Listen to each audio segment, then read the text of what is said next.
I realized I had been reborn. Right now, I was standing in a kitchen filled with smoke and sizzling oil, stir-frying food. Alex Young's arm wrapped around me from behind, his breath intentionally brushing the back of my neck. His voice was sticky, sickly sweet. "Can you give up that job spot and let her take it instead?" The university offered one spousal employment quota per faculty member. I was Alex's legal wife, but he said he owed Natalie's family and divorced me so he could marry her and give her the job. As soon as the words left his mouth, sizzle. Boiling oil exploded in the pan, splashing onto the back of my hand. I gasped sharply from the pain, but Alex didn't even flinch. He stood like a block of wood, all his attention focused on the next thing he wanted to say, to stab me in the heart. "With your low level of education, at best you'd be a dorm manager, but Nate Grant can be a lecturer. She understands the rules and is willing to compensate you with money. But for her to get the offer, we need to get a fake divorce first. I promise, once she becomes permanent in 3 years, we'll get remarried." I clutched my abdomen tightly. The stabbing pain I had suffered from cancer before my death in my past life still haunted my memory, tormenting me. It hurt 10,000 times more than this burn. In that previous life, when I fell into despair after my diagnosis, I had wanted to ask Alex for help, but he didn't let me say even a single word. He cut me off, humiliated me before I could open my mouth, and spat out poison. "Sophie, I'm already a university professor. Look at you. You've only got an adult education diploma. Is it fair to ask me to stay with you? Sure, you worked hard for 8 years to pay for my schooling, but now that we're divorcing and giving you the apartment, that should be enough. I'm married to Natalie Grant now. She's the woman who truly matches me. Please don't come bothering me again." He had security drag me out of the university and told them never to let me in again. In the end, I died alone in a dingy rental unit in the city's slums. How foolish I had been, thinking that holding on to a man meant holding on to happiness. But how could happiness ever be tied to a man as cold and ungrateful as him? Click. I turned off the stove, rushed to the sink, twisted the tap open, and let the cold water run over my burned hand. I was trying to extinguish not only the sting on my skin, but also the searing pain buried deep in my memories. "All right," I turned around and nodded without hesitation. "Let's get divorced." Alex instantly froze. In my previous life, I had been sobbing in this exact moment, recounting how I'd spent the past 8 years working until my eyes were bloodshot, staying up all night, working overtime, just so I could pay for his education and his mother's medical bills. In the end, he'd felt a flicker of guilt and taken me along with him to report for duty at Yundale University. But thinking back now, it all made perfect sense. Nate Grant was the vice dean. How could he possibly approve of a daughter-in-law like me? That job opening, they had always been after Alex, not me. A few months after we started at the university, Alex was hired too. But the moment he joined, gossip started spreading that his wife only had an adult education degree. My background became a joke, and Alex became the punchline. We started fighting constantly. After every argument, Natalie would conveniently appear, always saying exactly what he needed to hear to feel better. Our marriage eventually fell apart. His voice now was dry and scratchy, like sandpaper. "You really mean it?" He still hadn't noticed the redness of my hand from the burn. He just stared into my eyes, desperately trying to find any trace of pain or hesitation. But there was nothing, absolutely nothing. I casually pulled out a napkin and slowly dried my hand. "Why not? Don't you have money?" I looked up and tugged the corners of my lips into a faint, sarcastic smile. "Being a dorm supervisor sounds boring anyway. I love money, Alex." He nearly jumped from the words, "love money." His fake, composed facade cracked wide open, his face twisted. "Natalie's the daughter of a professor. I owe her and her father a great debt. I'm just trying to—" "Enough." I cut him off sharply. "Who doesn't love money? Just last month, I worked 2 straight weeks of overtime for your mom's medical bills. If you truly cared about loyalty, you wouldn't have had me suffering through night shifts while you stand here making excuses for someone else." Still, Alex tried to argue. "But." "No but," I stepped in closer, my gaze like a blade. "Alex, you promised me. I put you through school. You said you'd take care of me for the rest of my life. But 2 months after graduating, you're still sucking the life out of me." This job spot? It's your repayment. Every word from my mouth landed like a chisel on stone. I'm giving up the job and the money, but this opportunity is worth at least 300,000 yuan, and not a single cent less. Pay me and I'll sign. Don't pay, then we'll drag it out and see who gives in first. Alex Young's face turned a deep shade of gray. His feet rooted to the floor. I ignored him and dished out the wilted vegetables into a bowl, sat down, and scooped up a bowl of creamy fish soup. Taking slow sips, I let out a satisfied sigh. I raised an eyebrow and asked, "Aren't you going to sit down and eat?" He stared at me like I was some kind of monster, the light behind him casting a vague shadow across his face. No, Nate booked a room at the Liban Hotel to celebrate me locking in the job. It's all industry people. Oh, I replied without even looking up. Sounds nice. Don't forget your keys. If you drink yourself unconscious, I won't be the one picking you up. The air instantly froze. No crying, no clinging, no trying to mark territory. The idiot who once ran out into a stormy night to fetch him was gone. All the planned arguments, the expected soft coaxing and strategic compromises, every bit of it fell apart. My calm resistance was more unnerving than anything he had imagined. Alex stood there like a statue, raging internally, unable to act. I frowned. The main guest is late, not very appropriate. Alex grabbed his keys from the shoe cabinet and bam! Slammed the door with a deafening bang, letting his fury explode in the only way he could. I looked down, poked another spoonful of warm soup, and thought to myself, it really is fresh and sweet. The clock struck 2 a.m. when Alex stumbled back in, reeking of alcohol. The moment he saw me sitting silently on the couch, the tension in his shoulders relaxed. A faint, almost smug smile tugged at the corners of his lips. He exhaled deeply, thinking to himself, Sophie's still the same fool who lives and breathes for me. Even if I come home drunk in the middle of the night, she'll be waiting here, pretending to care. Don't wait up so late next time. Just go to sleep early, he said, slurring slightly as he staggered toward the kitchen to find that ever-present bowl of hangover soup I had always warmed for him in our past life. But the kitchen was empty. The counter and stove were cold. The pot was untouched. The comforting warmth he expected didn't exist, not even a trace. His footsteps paused. He turned around suddenly, the last bit of false warmth on his face evaporating under the sting of alcohol and rejection. "Sophie!" he barked, his voice raised with the anger of being neglected. "You've been home all night, and you couldn't even bother to make me a bowl of soup?" I didn't respond. I slid the prepared divorce papers across the coffee table toward him. "Who says I've been idle? This is the divorce agreement I drafted. Look it over. If everything looks fine, sign it." His voice rose in disbelief and protest. "What do you mean by this? Didn't we agree it was just a fake divorce? Why go through all this?" I lifted my chin slightly. The lighting in the room cast just enough glow to highlight the sharp glint in my eyes. "A fake divorce certificate is still a real divorce certificate, isn't it?"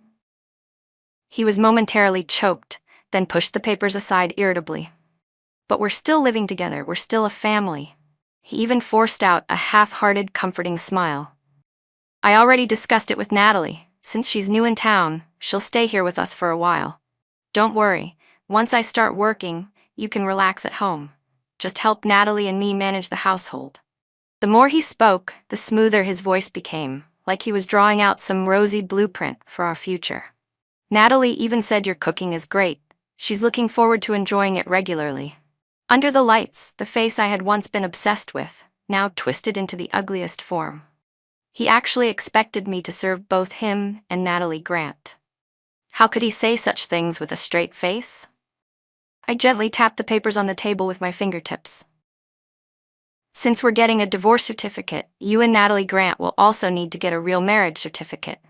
So," I looked straight into his eyes and spoke each word slowly, clearly, "if we don't settle the division of my assets now, are you planning to let Miss Grant take my share when you two split in the future?"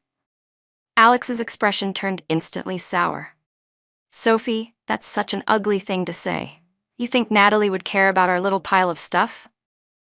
I let out a soft, mocking laugh. "Even brothers settle accounts clearly, if you won't sign." I leaned in slightly, my voice steady but pressing. "Then I think that dorm supervisor job at Yundale, the one you looked down on, Sounds just fine for me. Fine, I'll sign. He grabbed the pen in a rush, as if desperate to shake off embarrassment and entanglement. Without even bothering to glance at the contents, he scrawled his name across the signature line in a messy hurry and slammed the pen down with a thud. I watched him sign without a ripple in my heart. He was so eager, so dismissive, so certain, that I couldn't live without him. He didn't even notice I had written in the clause that he'd leave the marriage with nothing. After signing, he shot up from his seat, the stench of frustration and alcohol clinging to him. I've been drinking. Don't want to stink up the place for you. I'll sleep in the study tonight. It was his usual form of cold violence. In my past life, I'd been worn down by years of emotional deprivation. I was deeply insecure, terrified of even the smallest distance between us. Every time he said he'd sleep in the study, I would rack my brain trying to apologize to win him back. This time, I simply responded with a faint, not even sparing him a glance. There was no apology, no begging, nothing he had come to expect. The room hung in a dead silence, and a few seconds later, humiliation twisted into rage. He spun around and stormed into the study, reeking of alcohol. Bang! The door slammed shut with a deafening crash. The water in the glass on the coffee table trembled violently. I stood and returned to the bedroom, locked the door behind me, and carefully retrieved the graduate school admission letter I had hidden away, Master's in English Translation from Shenzhen University.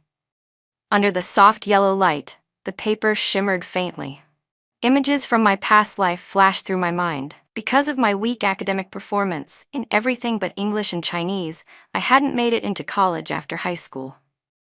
My boyfriend at the time, Alex Young, had top grades and got into the prestigious Ocean University. His father had died early, and his mother had long been ill. Meanwhile, my parents were divorced, and no one gave a damn about my scores. So we agreed. I would work to support him through school, and he would repay me once he graduated. To ease my anxiety, he took me to get our marriage certificate as soon as we reached legal age. But in his senior year, he applied for a graduate program, so I kept working to support him again. Watching his education climb higher and higher, I constantly feared I wouldn't be worthy of him.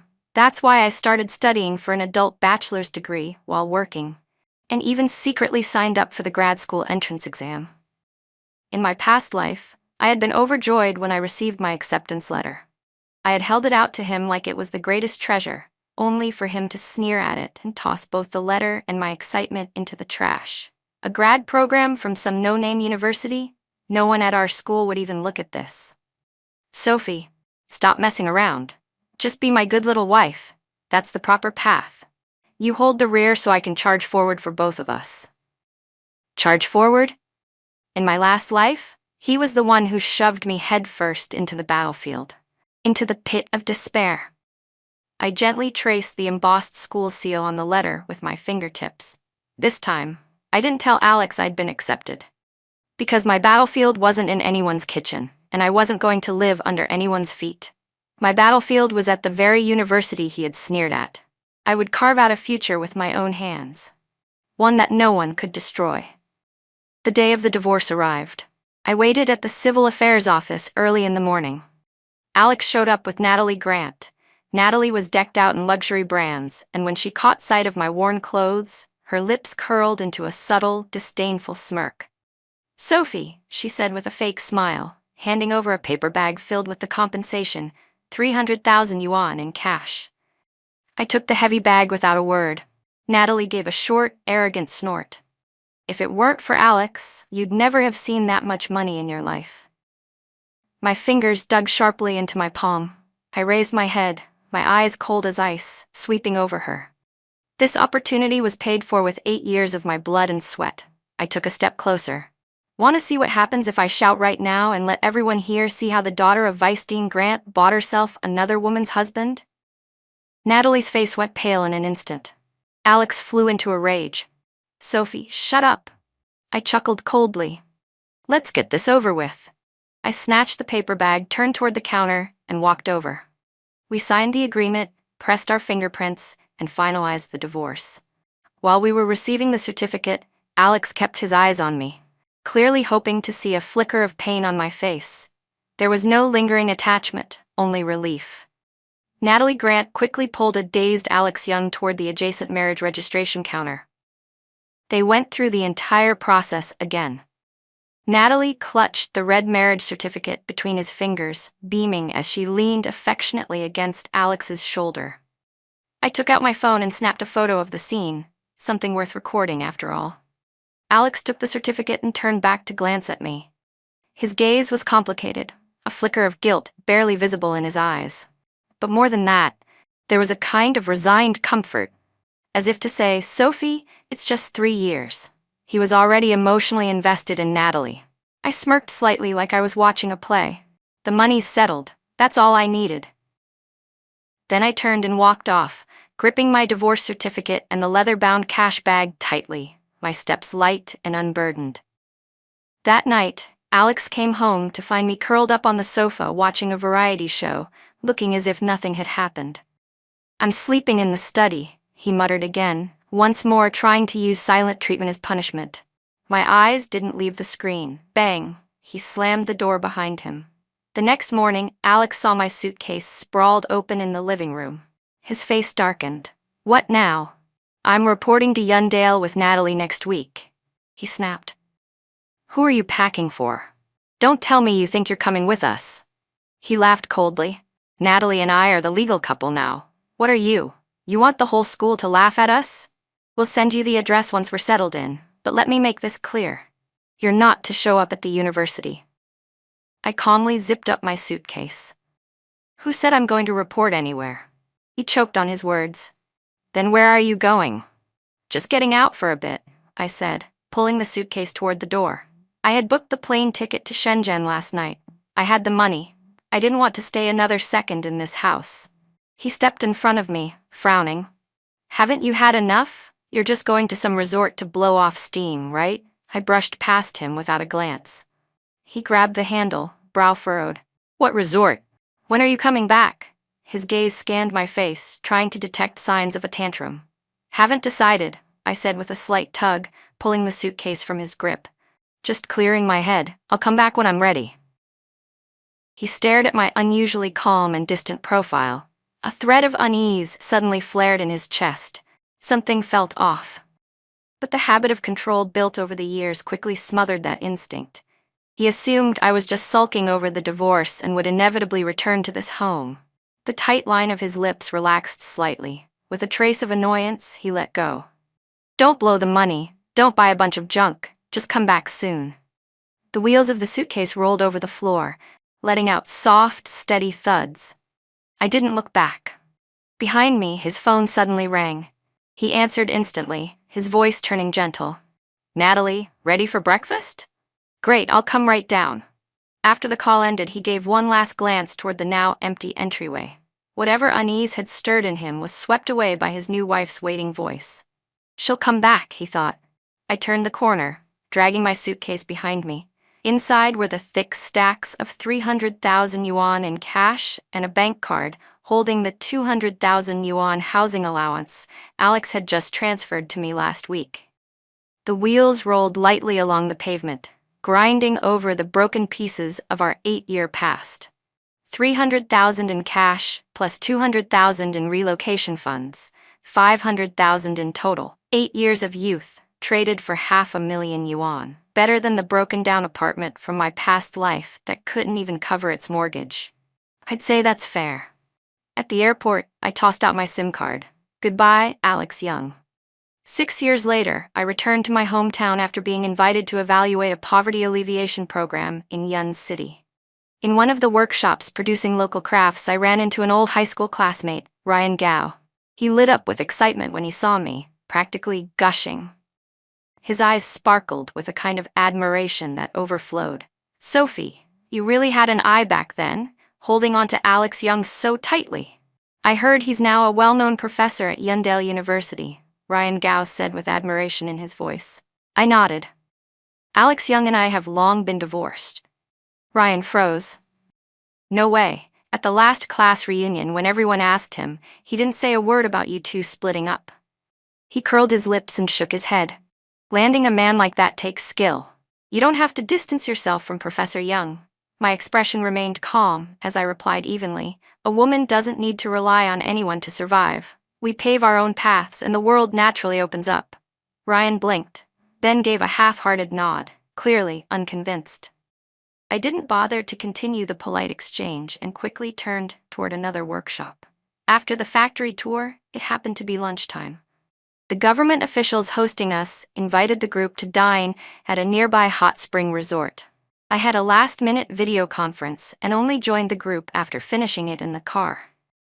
As I entered the resort, I was looking for the private dining room number that Xiao Wang had messaged me when a soft, clear female voice called out behind me. "Waiter, please bring us some Longjing tea for this table." Because I had dressed to match the ethnic style theme of the day's cultural visit, I had unintentionally been mistaken for a server. I turned back and said, "Ma'am, I'm not." Before I could finish, I saw her. Natalie Grant. And sitting right next to her was Alex Young. Why did he look like he was in pain? Natalie looked me up and down, a wide grin on her lips. Some people take the money and run, and yet end up working as a waitress. Didn't expect that. Alex frowned, his expression laced with complicated emotions, surprise, pity, and a faint, patronizing trace of "you deserved it." "Sophie, you're here. Why not sit down and have lunch with us?" Natalie puckered her lips and nudged Alex with her elbow. "Alex, she's a waitress now. Is it appropriate to let her join us? What if she gets fined?" She turned to the others at the table and chuckled lightly. "Let me introduce everyone. This is Alex's ex." Ex, such a conveniently vague word. God, I wished I had carried my divorce certificate in my bag, just so I could pull it out now and slap them in the face with it. "This Miss Sophie here," Natalie continued with faux innocence, "doesn't have much education, not much experience either, took Alex's money and disappeared. Judging by her look now, I'd say the money's probably all gone. A man wearing gold-rimmed glasses gave me a greasy once-over. Being a waitress is an honest job," he said with a sly grin. "But can this beautiful waitress pour me some more hot water?" Polite chuckles circled the table. Who knew even educated elites could be this disgusting? I remained rooted in place, unmoving. The man's smile faltered. He slapped the table and barked, "Where's the manager? Fire this waitress immediately." Alex reached for my wrist, trying to calm things down. "Don't make a scene, Sophie. It's just pouring water. Apologize, and I'll make sure he doesn't file a complaint." He thought he was helping. I yanked my arm free and snapped, "I'm not." Natalie cut me off. "What? You're going to say you're a guest here? You think you can afford this place? Being a server's not shameful, you don't need to hide it." The greasy man with the glasses pushed up his frame smugly. "All labor deserves respect, but you should be honest about it." Everyone at the table turned to look at me, ready to savor the embarrassment of a server caught pretending to be a guest. "Where's the manager?" The man grumbled again, clearly enjoying himself. Alex looked at me with a mix of disappointment and frustration, as if to say, "You're being unreasonable." I tried to help, but even I can't save you now. "Director Shen, I should have come out to greet you." Xiao Wang's voice came from behind me. He approached quickly and gestured politely. "This way, please. Our room is in the Xingyan Pavilion." I followed him without a word. One of the women at Alex's table, a chubby lady, suddenly called out in shock, "Wait, Xiao Wang." "Secretary Wang, what are you doing here?" Xiao Wang turned around, puzzled, to look at the woman who had spoken. "I'm Yuan Mei from the School of Media and Communication at Yundale," the plump woman introduced herself warmly. "Last time, when you accompanied the party secretary to a meeting, I was part of the reception team." Recognition dawned on Xiao Wang. "Ah, I see. Sorry I didn't recognize you at first. Today I'm here on a business trip with Director Shen to assist with investment outreach. Let's catch up another time." "Director Shen?" Yuan Mei froze on the spot. Natalie Grant's expression turned visibly awkward. Alex Young stared at me in disbelief. Xiao Wang, still oblivious, looked around. "Wait, do you all know Director Shen?" I had already turned to walk away. "I don't know them," I said flatly. Night had fallen by the time I left the restaurant after dinner. Just as I stepped outside, Alex quickly emerged from the shadows. "Let me take you back," he offered, reaching for my bag like he used to when we were married. I shifted away. He didn't move his hand back, and his brows furrowed with frustration. "It's been 6 years, and you're still this stubborn. You disappeared without a word back then. Now you won't even give me a chance to make things right. I almost laughed. Alex Young, you signed the divorce agreement with your own hand. You registered for marriage with Natalie Grant. And now you're standing here looking all sentimental. Don't you think that's pathetic? His face twitched slightly, but he still insisted. That was just a temporary arrangement. Natalie and I. He started to explain, but was cut off by a soft voice calling his name. A slender young woman approached quickly. Natalie Grant. Her eyes flickered with unease the moment she saw me. She wrapped her arm around Alex's and leaned in playfully. I still haven't finished sorting out my promotion paperwork. The dean said it's due next week. Alex was momentarily dazed, as if yanked back to reality by her voice. He looked at me, his tone turning urgent. Sophie, just give me a little more time. Natalie may have secured her permanent position, but a divorce now would impact her title evaluation. I gave a cold laugh and slowly shook my head. Alex Young, you don't need to explain anything to me. We've been divorced for years. We only got divorced on paper, he argued, flustered. 6 years ago, you said we'd get remarried after 3 years once Natalie became permanent. Well, she has, and we're still together. He tore Natalie's hand off his arm in desperation. It's not that we want to stay married, it's just that her promotion requires a stable marital status. I've heard enough, I cut him off. I'm already married.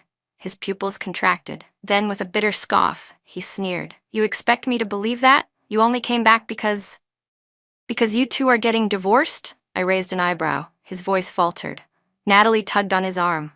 Alex, let's go. We need to finish sorting those documents. He let her pull him along, but his eyes stayed locked on mine, still trying to find a crack in my expression. Sophie, you still have feelings for me, don't you? Unbelievable. I didn't bother replying. I turned and walked toward the parking lot. Behind me, Natalie's shrill voice rang out. She's just trying to provoke you. Don't fall for it. Alex didn't follow, but I could tell he didn't believe me either. Back at the hotel, I initiated a video call. The screen lit up, revealing a handsome, gentle face, his eyes kind, his lips curved in a soft smile. Was the site visit productive? Lucien's voice was low and warm. I leaned back into the sofa, finally letting myself relax. Ran into a few people from the past. It was annoying. He raised a brow. Want me to fly over? I shook my head. No need, just a small thing. Is Nick asleep? I just got he down, he replied as he turned the camera. On the bed was a tiny, peaceful figure, curled under the blankets. In his arms, he was still holding the plush bunny I had bought for him. Earlier today, he had been fussing and asking for mommy. I couldn't help but smile. I'll be out here for about another week, I said. Then we'll wait for the lady of the house to come home. After ending the call, I gazed out the window into the night. Peace settled quietly in my heart. This was what home was supposed to be. A place where no one demanded your submission or begged for affection. A place where someone simply waited, gently saying, "We'll be here when you come home." The next morning, I was working on compiling my field visit report when the hotel front desk called the room. "Miss Shen," the receptionist said, "a Mr. Young is here to see you. He said you invited him to breakfast." I replied, "I only cook one meal. He can wait." 10 minutes later, I stepped into the hotel lobby. Alex Young was sitting in a booth, sipping coffee, exuding his usual polished, elite image.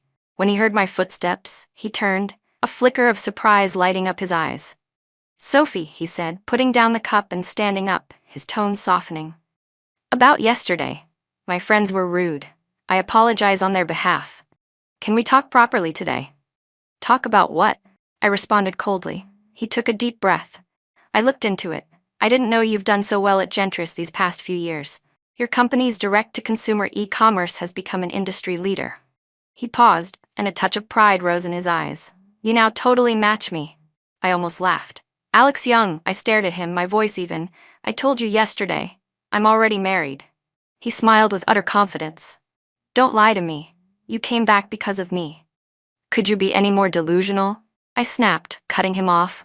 "I returned because the government invited me to participate in a poverty relief project." I stared him down. "Tell me, does your dear little Natalie know you're here talking to me? Or is it now that you see me doing well, you want to toss her aside and come crawling back?" His eyes turned red, brimming with what looked like sincerity. It's not like that. The person I've always loved is you. Sophie, I regret everything. I should never have let you leave like that. No, it wasn't regret. He wasn't sad because he lost me. He was unwilling to accept that the woman he once dismissed was now far beyond his reach. Stop lying to yourself, Alex Young, I said quietly. Then I raised a hand and gestured to the security staff nearby. Excuse me, this man is harassing me. Please escort him out. I turned to the guards. Also, make a note of his face. I don't want him entering this hotel again while I'm a guest. Alex looked at me in disbelief. Sophie?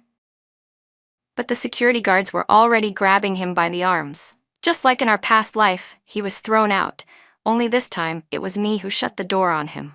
He turned his head as they dragged him away, still in shock, as if he couldn't believe I had really chosen to walk away. My phone buzzed. Lucien had texted, "Have you eaten yet? Nick says he misses you." I replied, "About to." Tell Nick, Mommy misses his too. Not long after, my old high school class president somehow got hold of my number. He'd heard I was back in town and called several times, inviting me to a class reunion. Sophie, now that you're Director Shen, are you too good for your old classmates? Out of respect for our past, I agreed to drop by for dinner with everyone, but I made one thing clear: Alex Young wasn't to be invited. The class president promised over the phone that Alex wouldn't be there. On the day of the gathering, I arrived at the restaurant on time, but as soon as I opened the door to the private dining room, I heard Alex mid-sentence. That relocation allowance, just think of it as compensation for everything I gave. My expression went cold. Everyone in the room glanced at me with visible disdain. One of my old classmates, Chen Liang, who used to sit behind me in school, grabbed my hand. Sophie, Alex stayed faithful to you for 6 years. Where else would you find a man so devoted? I pulled my hand away and walked directly to my seat. What lies was he telling just now? I asked calmly. Was he saying I ran off with his relocation money? I unlocked my phone and pulled up the divorce agreement photo stored in my cloud. This is the divorce agreement he signed. It clearly states he left the marriage with nothing. Can you guess why someone as calculating as Alex Young still agreed to leave the marriage with nothing? It's because, I said slowly, scanning the room, he wanted to give his spousal job quota to his little protégée, Natalie Grant. And how could he transfer that job spot to someone else's name? Of course, he had to divorce me first. I pulled up a photo I had secretly taken on the day of our divorce. Alex and Natalie, eagerly registering for their marriage license at the Civil Affairs office. I pointed to the digital screen in the background of the photo where the date was clearly visible. It was the exact same day he and I divorced. They couldn't even wait a full 24 hours. Gasps rippled through the room. Alex's face turned ghostly pale. I glanced at him with indifference. His body stiffened, then he suddenly stood up. We agreed it would be a fake divorce. Once Natalie got her permanent position, we'd remarry. Remarry? I scoffed coldly. Have you and Natalie even divorced? You left without saying a word, he stammered. I thought you weren't coming back. So it was only natural for you to go ahead and marry your little protégé. I cut in sharply. And now you're standing here trying to look all heartbroken? What's next? An affair? I turned to glare at the class president, who instantly looked flustered. He stammered. He said you two had just argued and asked me to help patch things up. I picked up my purse and stood to leave. I showed up out of respect for our old classmates, and you used me as part of a joke. Class reunion, huh? Looks more like a circus. Behind me, the room erupted in outrage directed at Alex. Alex Young, you lied to Sophie and to us. Scumbag. Ungrateful trash. Alex chased me to the elevator. I'll go file for divorce right now. I pressed the closed door button. Your divorce has nothing to do with me. I raised my left hand and showed him the diamond ring on my 4th finger. I already told you, I'm married, and you're not even worthy of one strand of my husband's hair. The site visit in Yuncheng concluded smoothly. Though I'd had to deal with some truly disgusting people in the past few days, the project results more than made up for it. Our team had decided to allocate special traffic support for the local manufacturers. Once the contract was signed tomorrow morning, I could finally go home. Thinking of Nick waiting at home brought an involuntary smile to my lips. Suddenly, my phone buzzed violently. It was Xiao Wang, I answered. His voice was tight with tension, an unusual tone for him. Director Shen, have you offended someone recently? I frowned. What do you mean? The internet is blowing up. Someone posted a smear article accusing you of sleeping your way to the top. They're claiming you have no real education and that it's impossible for a woman to achieve your level of success in just a few years unless she used her body. I froze. And it gets worse, he said grimly. They even claimed I had an improper relationship with you, and that this project was a result of me pulling strings for you. Absolutely ridiculous, he spat. You've built your company on real B2C work. There isn't even such a thing as orders traded for favors. It's nonsense. He paused, then added with regret. The pressure from above is intense. I'm sorry, Director Shen. We've been instructed to delay signing the contract until this is cleared up. My throat tightened, words catching in my chest. I was invited back to invest, and now I'm being accused of sleeping my way in? After a long, breathless pause, Xiao Wang's voice came through again. Don't worry. We've already contacted the cybercrime unit.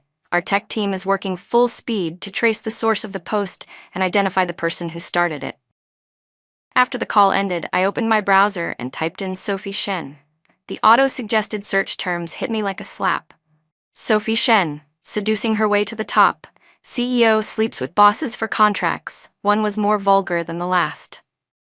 It took no effort at all to find the original post, causing all the uproar. Gentris Tech CEO's shady rise to power. The headline screamed accusations. The post claimed I had exchanged myself like a commodity in order to dominate the industry. It mocked my adult education background as a joke, and most outrageously, it fabricated a string of fake foreign sponsors who allegedly handed me business in exchange for sex. It was pure filth. They even described deals that didn't exist, made up quotes, timelines, and claimed I had climbed to the top by spreading my legs. Anyone who knew Gentris would know, it's a fully transparent B2C platform. There were no special order exchanges. None of it made sense. But the storm was already raging. And the truth, no one cared. To the public, I was just a woman CEO from a lesser-known company. That meant I was fair game, a perfect vessel for their twisted fantasies and repressed hatred. Behind the screen, those twisted faces were desperate for a target to release their darkest voyeuristic cravings and venom. Yo, isn't this that girl from room 9 I called years ago? She's really cleaned up, even put on a suit and became a CEO. Real go-getter. Room 9, huh? Someone replied. I have a friend who saw her coming out of a hotel elevator with a black guy once. Damn, girls got exotic tastes. Jealous, another one posted. Women these days really know how to get ahead. Just open their legs and doors magically open. Real women know how to draw a line. Don't lump us together with that kind of filth. The vile words on the screen felt like thorns, piercing into my eyes, stabbing into my heart. My phone buzzed again. I took a deep breath and pressed the answer button. Lucian's voice came through, calm but laced with urgency. Sophie.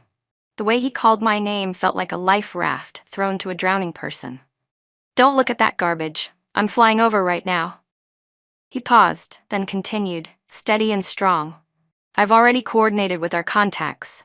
Just now, LuCorp released an official statement. Tonight at 8 p.m., our live stream will feature an exclusive interview with the founder of Gentris Tech, Miss Sophie Shen.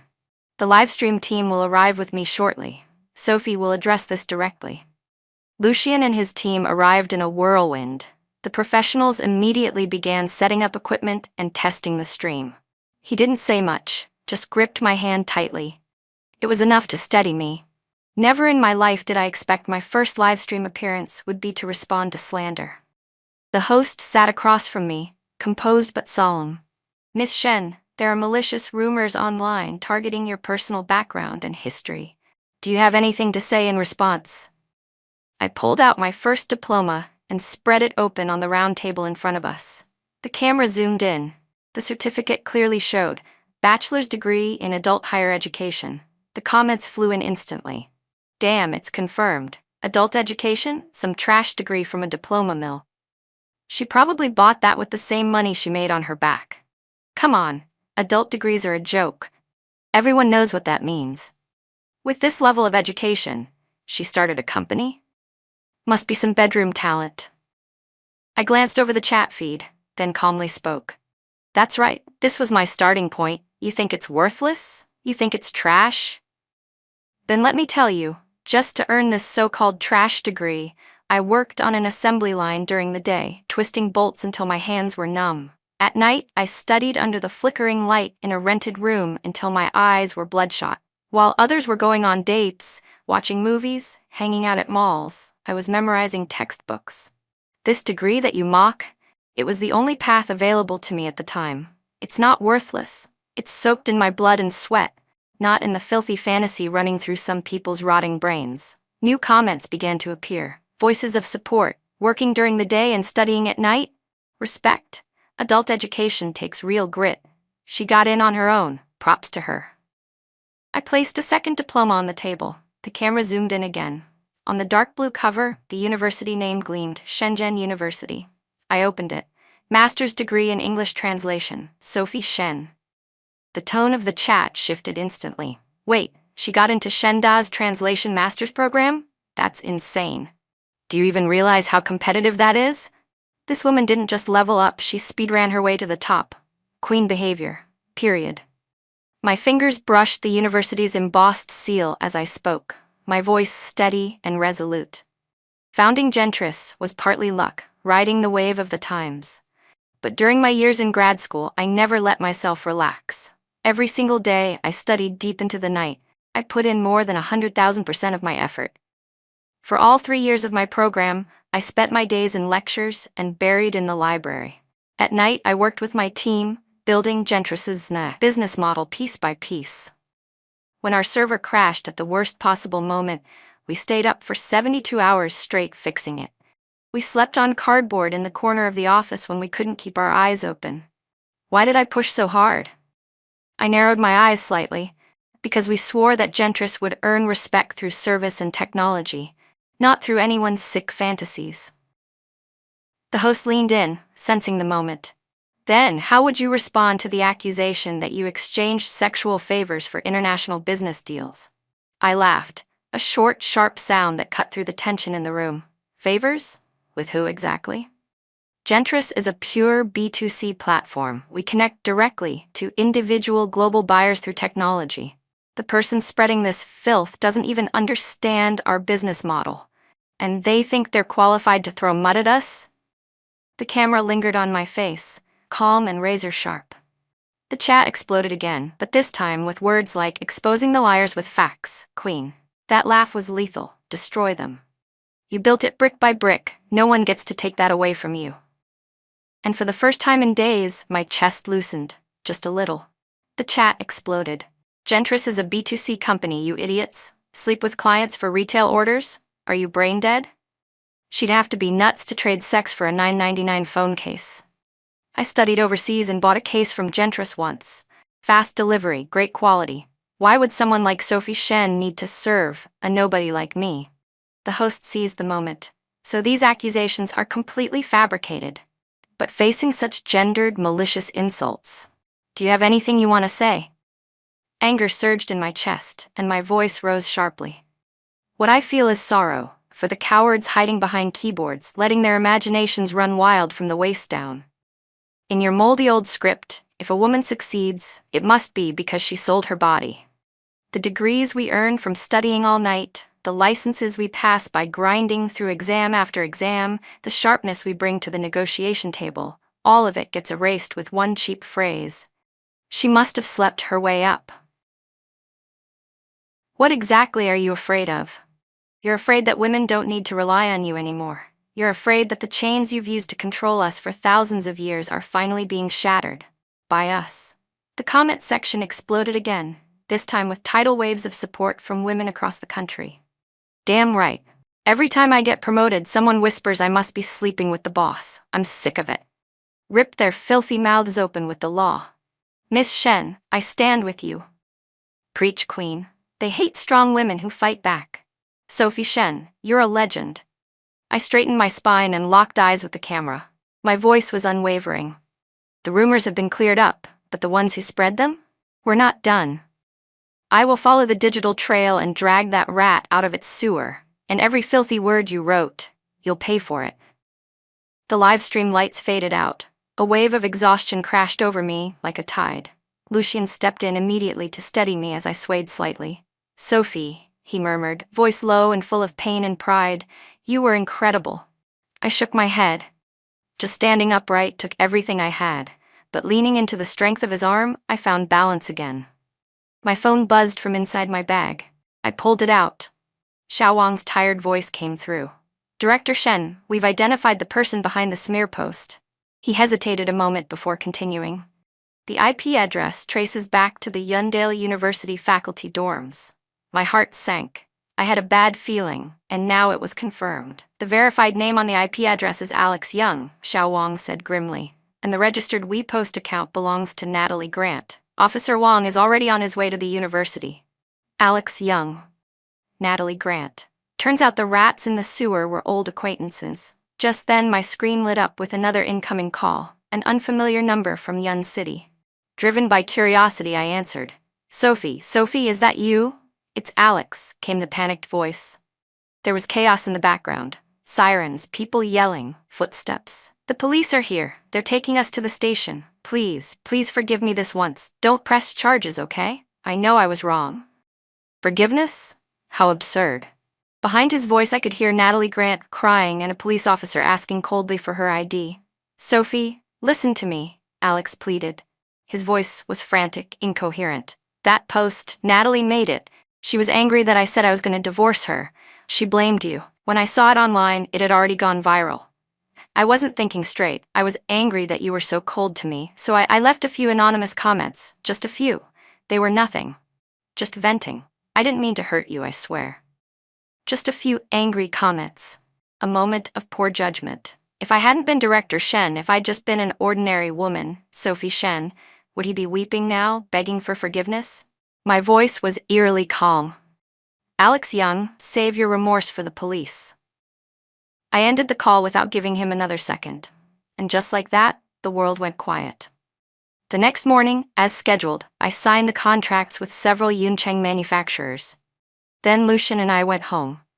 The moment the front door opened, Nick rushed into my arms, smelling of milk and sunshine, his little arms clinging tightly around my neck.